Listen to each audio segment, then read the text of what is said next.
All right, fighter chief second. Mouthpiece. Protector. All right, gentlemen, you received the instructions in the dressing room. You know what's expected. A good, clean fight. Ya recibieron las instrucciones de una pelea limpia. Legal punches are here on up. Aquí están los golpes legales. Touch gloves. Good luck to both of you. Buena suerte a los dos.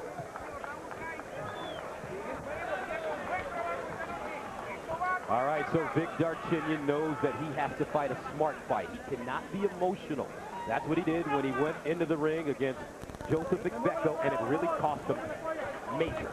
A lot of lunging, a lot of things that left Becco able to counterpunch. This man, Tomas Rojas, would like to be able to counterpunch Darchinyan effectively. They think Darchinyan, the knockout artist, is going to come after them. We'll see. Round one scheduled for 12. Darchinyan quickly across the ring. He wants to stay as close as he possibly can to Rojas because of his size. We have two southpaws fighting each other, and Darchinyan is well schooled against southpaw. He has a good left hand by Rojas to start out. Yes, he has fought Maldonado. He won the fight against Irene, the championship, his first time against Irene Pacheco, who was a great left-hander, who was actually undefeated for 5 years before Darchinyan faced him. Darchinyan trained mostly for this fight in Australia, then came for the final few weeks to Las Vegas to get tuned up. He said he sparred with Zab Judah, a notable southpaw at a higher weight to get ready for it, and he said that even Judah took some of his punches. Well, he likes to spar with men that are bigger than him. Right now, the height and reach of Rojas is a bit of a factor. Rojas is landing his good straight left hand and staying at distance from Darchinyan. This is a small ring. It's only 17 feet. But Rojas is using it very effectively. Darchinyan has to figure out a way to get inside. Rojas told us that he wants to fight at a distance. And he's also improved his speed and his technical ability. What does that really mean, Al, when someone improves their technical ability? Well, I think it's really just going back to the basics and making sure you do everything right and working on them and your technique, which sometimes fighters like other athletes, and you've been around so many other athletes, they have to polish that up from time to time. The movement of Rojas right now important, trying not to let Darchinyan get set and certainly not get him on the ropes. Rojas with a 32-10-1 record, 22 KO. So tons of experience. And if ever a record was deceiving, that is. 4 of those 10 losses came at a higher weight, 118, and several of them, like against Jerry Penalosa and Luis Maldonado, very close fights, he lost decisions on foreign turf, but he's a very good fighter, better than his 10-loss record would indicate. Darchinyan much more patient to start this fight. But a good first round for Rojas. And one thing Darchinyan's not done, Gus, is establish the jab.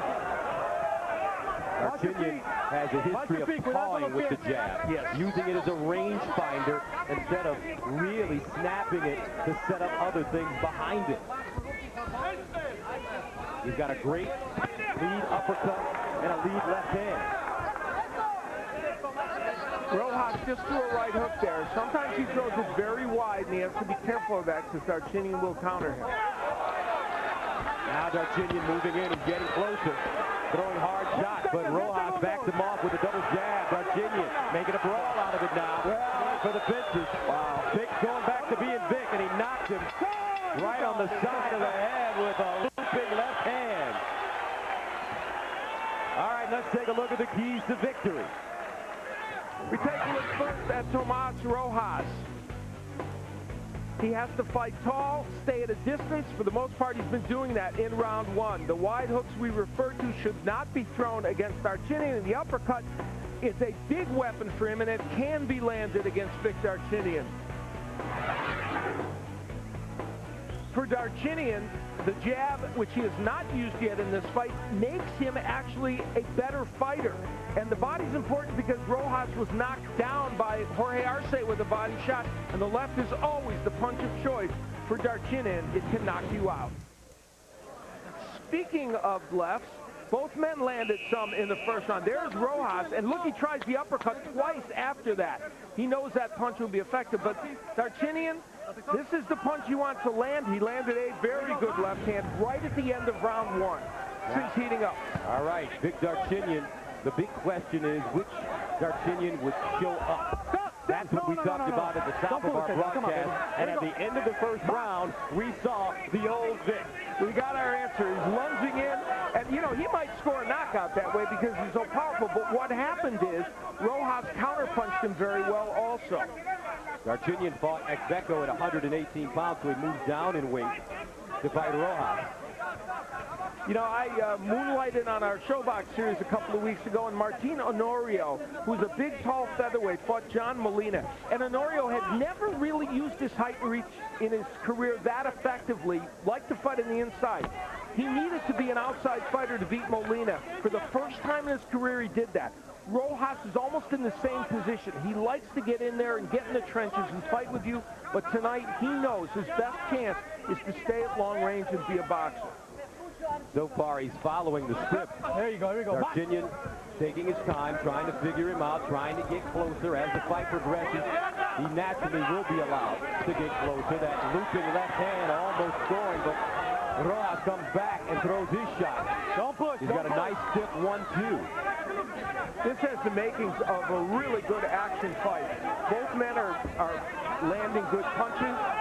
Rojas, who's very busy, is a little busier at this point in this fight, and he normally does throw a lot of punches. But pay attention to Rojas. It looks like he's pulling straight back, and he could get caught on the end of one of those looping punches from Darchinyan, as he did in round one toward the end of the round. Now Vic trying to go to the body. Nice head and shoulder movement by Rojas. There's another wild lunging punch. Darchinyan backs up after losing his balance. Now eats a left hand. It's very simple with Darchinyan. When he, there clashes heads, and I hope there's not a cut. When he remembers to throw the jab, he's a whole different fighter. He's thrown maybe 3 really good jabs. When you say Gus in this fight, no more than that. You're right.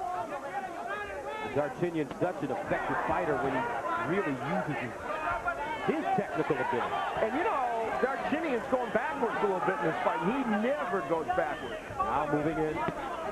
Nice straight left hand to the body by Rojas. And he comes back with a 1-2-3.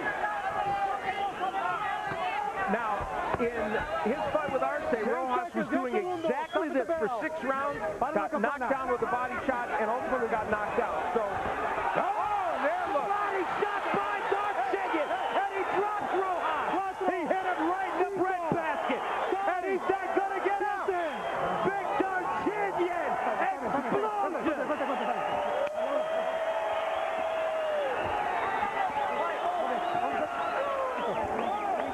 Okay.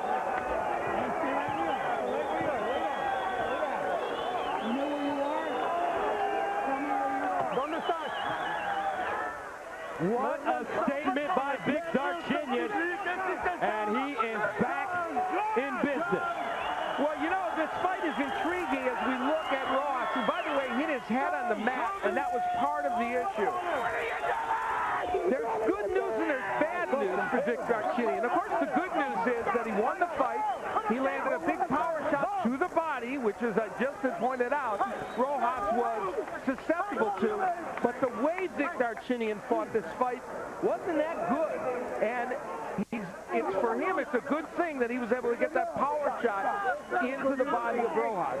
And Al, when was the last time you saw a fight ended on not just a body shot, but a body shot right to the solar plexus? Yeah, very rarely does it happen. It really doesn't. And of course, it harkened back to Rojas, who was doing exactly the same thing against Jorge Arce back in 2007, dominating the fight.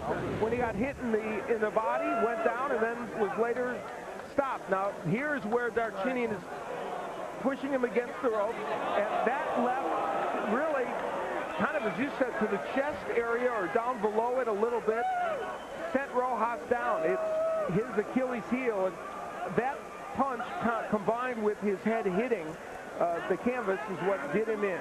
And we'll get another chance to see the power that Darchinyan puts in. Well, let me restate. That punch didn't hit him so much in the body. I think it also hit him in the head. You know, it looked like a body shot, but when you're looking at it again from that angle, I think it was the left to the head. Let's take a look at it carefully. It will come right after this, and I believe that Rojas dipped his head down so that we thought it was a body shot. Yes, it landed to the head. Right on the chin. Exactly, and it was very hard to see from our angle, and really only from those two angles could you see it. So rather than the body, it was the left to the head, which is the way Darchinyan scored many of his knockouts. Big Darchinyan. What a performance as he knocks out Tomas Rojas to attain his WBA and WBC 115-pound championships. He moved up to 118. Now he's back down, and he is much stronger at this weight.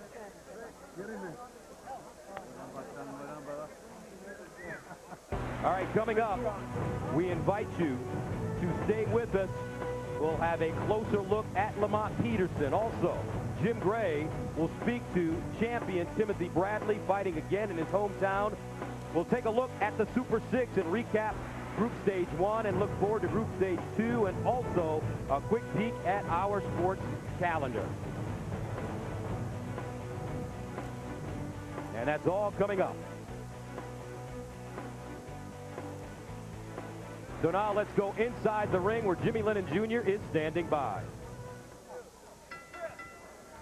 Ladies and gentlemen, we have the time of 2 minutes 54 seconds in round number 2. He is the winner by way of knockout. He is still the WBA and WBC Super Flyweight Champion of the world, the Raging Bull.